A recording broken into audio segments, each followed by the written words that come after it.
Hello everyone, welcome to my YouTube channel. आज जो मैं वीडियो लाई हूँ वो भी बहुत इंपॉर्टेंट है, जो नॉर्सेट 8 का पेपर देने वाले या कोई भी नर्सिंग एग्ज़ाम देने वाले। तो आज ये है कि टेस्ट सीरीज़ कैसे दें।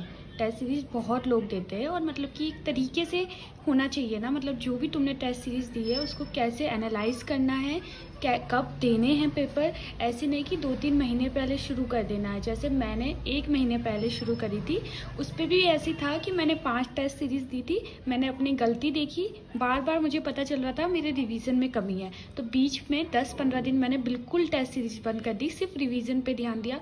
फिर मैंने वापस टेस्ट सीरीज़ ज्वाइन करी, टेस्ट सीरीज़ देने लगी तो सब अच्छा हुआ। ठीक है, तो अब देखते कैसे देती थी। मैं ये बताऊंगी कि मैं कैसे नोट करती थी। हर चीज़ को नोट करना बहुत ज़रूरी है। नोट करते हैं तो देखने में पता चलता है हमने गलती कहाँ करी थी, वरना अगर नोट नहीं करेंगे तो अगले दिन एनालाइज नहीं होगी वो चीज़, अगले दिन अप्लाई नहीं करेंगे, उस गलती को सुधारेंगे नहीं अपन। फर्स्ट, जो भी टेस्ट दो उसको लिख दो। ये मेरा टेस्ट 2 था, ठीक है। तो इसमें 3 चीज़ें लिखनी है। करेक्ट कितने किए तुमने, इनकरेक्ट मतलब रॉन्ग कितने किए, और परसेंटेज कितनी हुई। ये चलो, ये तो बात की बात है। पहले रॉन्ग कितने हुए, ये बहुत मैटर करता है, क्योंकि रॉन्ग जितने भी होगा फिर टेस्ट सीरीज को एनालाइज जरूर करना, सिर्फ देके कभी मत छोड़ना।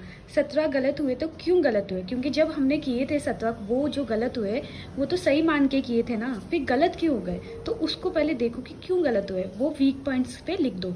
जैसे एक क्वेश्चन मेरा इमेजिनेशन की वजह से गलत हुआ था।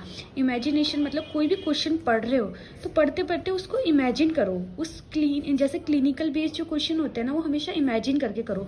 जैसा एग्जामिनर क्वेश्चन पूछ रहा है उसको दिमाग में चलाओ कि वो क्या चल रहा है, मतलब खुद को एक वार्ड में, आईसीयू में, जिसका भी क्वेश्चन, उसको वहीं पे सोचो कि हाँ तुम वहाँ पे ये सारी सिचुएशन हो रही है, तो अपना आप वो आंसर सही होने के चांसेस बहुत ज़्यादा होते हैं। ठीक है, और रिवीजन की वजह से भी कई सारे क्वेश्चन रॉन्ग होते हैं, तो लिखो कि किस जगह, और तुम्हें पता चल जाएगा कि कोई क्वेश्चन गलत है, वहाँ रिवीजन की कमी है, तो तुम उस चीज़ को वापस जाके रिवाइज करो, क्योंकि वहाँ तुम्हें कमी हो रही है उसकी रिवीजन की। तो बार बार 2-3 बार हाईलाइट करो, क्योंकि हाईलाइट करोगे तुम्हें पता चलेगा इसको बार बार रिवीजन करना है, ये मैं भूल जाता हूँ। ठीक है, फिर आता है लैक ऑफ नॉलेज। कुछ क्वेश्चन होते हैं कि नॉलेज की कमी होती है। जैसे कोई क्वेश्चन आया था एयर एम्बोली से, वो जो क्वेश्चन था वो मेरा गलत हो गया था, और मैंने फिर उस चीज़ को देखा कि ऐसा नहीं है कि मैं रिवीजन की वजह से भूल रही हूँ, क्योंकि मैंने अपने नोट्स में जाके देखा वो मैंने पढ़ ही नहीं रखा था, मतलब उसकी नॉलेज ही नहीं थी मेरे को, तो वो चीज़ मैंने लिख दिया, लैक ऑफ नॉलेज है मुझे इसकी। तो मैंने हाथों हाथ वो पढ़ा, क्योंकि ये इंपॉर्टेंट है, ये बार बार क्वेश्चन आते हैं इसमें से, और रिवीजन की सबसे ज़्यादा गलती होती है। ठीक है, जब भी टेस्ट हो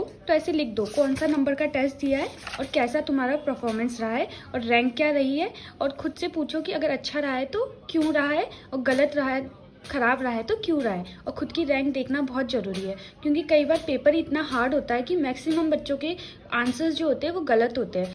फिर उसके बाद जितने भी इनकरेक्ट हो उसको एनालाइज करो, क्यों गलत हुए जाके देखो, जो भी कमी है उसको पूरी करो। और एग्जाम हमेशा तभी देना जब तुम थोड़े रिवीजन में कॉन्फिडेंस हो जाओ, उसके बाद ही देना, और एकदम जल्दी मत देना, क्योंकि टेस्ट सीरीज जो होती है वो क्वेश्चन रिपीट करती है, तो वो भी कोई फ़ायदा नहीं होता ना, फिर वो रिपीट क्वेश्चन तो छप जाते हैं, और वहाँ पे नॉर्सेट में तुम्हें रिपीट नहीं देंगे, सेम क्वेश्चन नहीं देंगे। इसलिए टेस्ट सीरीज थोड़ा लेट देने से ये फ़ायदा होता है कि अपन अपने आप को अच्छे से एनालाइज कर पाते हैं। जैसे मैंने 1 महीने पहले शुरू किया, तो इसका मतलब यही है ना कि 1 महीने पहले दिया नॉर्सेट से, वहाँ तक तो मेरा सारा सिलेबस, क्वेश्चंस जो भी मैंने बुक करी वो हो चुकी थी, तो इस वजह से मुझे पता था कि अब जो मैं टेस्ट सीरीज दूंगी वो मैं अपने नॉलेज बेस पे दूंगी, है ना। तो वहाँ पे कोई रिपीटेशन का भी, क्वेश्चन रिपीट होने का भी ऐसा नहीं था कि रिपीट हो रहे तो शायद इस वजह से रैंक बन रही है, ऐसा भी कुछ नहीं था। रियलिटी चेक हो रहा था उस समय, कुछ भी रिपीट नहीं था, मेरे लिए सब नया था वहाँ पे। जो लोग वो पुराने मतलब टेस्ट सीरीज देने लग जाते हैं पहले से 6-6 महीने से, फिर वो लास्ट में जाते जाते रिपीट होते, फिर वो अपने आप को 1 महीने पहले नॉर्सेट से एनालाइज नहीं कर पाते। थैंक यू बच्चों, बस ये है कि टेस्ट सीरीज दो, खुद की गलतियों को एनालाइज करो और उसको वापस रिपीट मत करो। Thank you.